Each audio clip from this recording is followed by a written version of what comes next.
आजच्या परिपाठाअंतर्गत पुस्तक परीक्षण हा विषय घेऊन येत आहे मी वाचलेल्या पुस्तकाचे नाव आहे मोजागळी जत्रेची।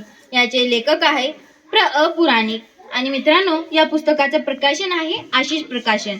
या पुस्तकाची पृष्ठसंख्या आहे 16 व या पुस्तकाची किंमत आहे 30। मित्रांनो, या पुस्तकाचं मुखपृष्ठ बघा बरं, किती सुंदर दिसत आहे। यावर जत्रेमध्ये काही मुलं दिसत आहे व ती जत्रा दिसत आहे। त्यामध्ये फुग्यावालं, खेळणीवालं अशी माणसे दिसत आहे आणि मलपृष्ठावर थोडीशी माहिती दिलेली आहे। ती माहिती वाचून सुद्धा आपल्याला फार काही शिकायला भेटतं आणि ही माहिती सुद्धा खूप छान आहे। आपण फक्त पुस्तकं पाहतो, पण आपण त्याच्या मागच्या भागावर काय हे सुद्धा पाहिलं पाहिजे। त्यामधून सुद्धा आपल्याला खूप काही माहिती भेटू शकते। मित्रांनो, यामध्ये जत्रेविषयी माहिती दिलेली आहे, अर्थात कवितेसारखी खूप सुंदर आहे। यामध्ये बघा, मला ना सर्वात पहिलं कडवं ना फारच आवडलं, तो म्हणजे चला जाऊया जत्रेत, हिंडू फिरूया मौजेत, गंमत जम्मत पाहूया, मेळ्यामध्ये जाऊया।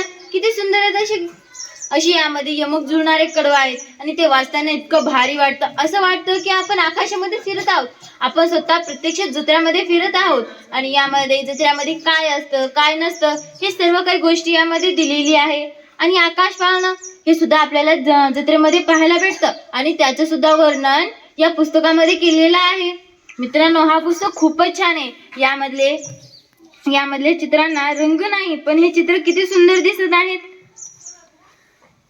तसंच आपल्याला चित्र आवडतं तर आपण यासारखे पुस्तकं सुद्धा वाचली पाहिजेत आणि या पुस्तकामधून आपल्याला अशी प्रेरणा भेटते की आपण सुद्धा पुस्तके लिहिली पाहिजेत। त्यामधून आपल्याला जरी पुस्तक लिहिता आली नाही तर आपण 1-2 कविता तरी लिहिल्या पाहिजेत। मित्रांनो, आपल्याला एक पुस्तक लिहिण्यासाठी कित्येक तरी पुस्तक वाचावे लागतात, म्हणून आपण पुस्तके लिहिली पाहिजेत आणि त्यातल्या त्यात आपण वाचलं सुद्धा पाहिजे। तुम्ही हा पुस्तक नक्कीच वाचा, तुम्हाला यामधून खूप सारी प्रेरणा भेटेल। हा पुस्तक दिसायला थोडा वेगळा आहे, जुन्या पानाचा आहे, पण मित्रांनो हा पुस्तक खूपच छान आहे। यामधल्या ज्या कविता आहेत त्या जिवंत आहेत, त्या आपण वाचल्या पाहिजेत आणि आपल्यामध्ये उतरवल्या पाहिजेत। तुम्ही हा पुस्तक एकदा का होईना नक्की वाचा। धन्यवाद।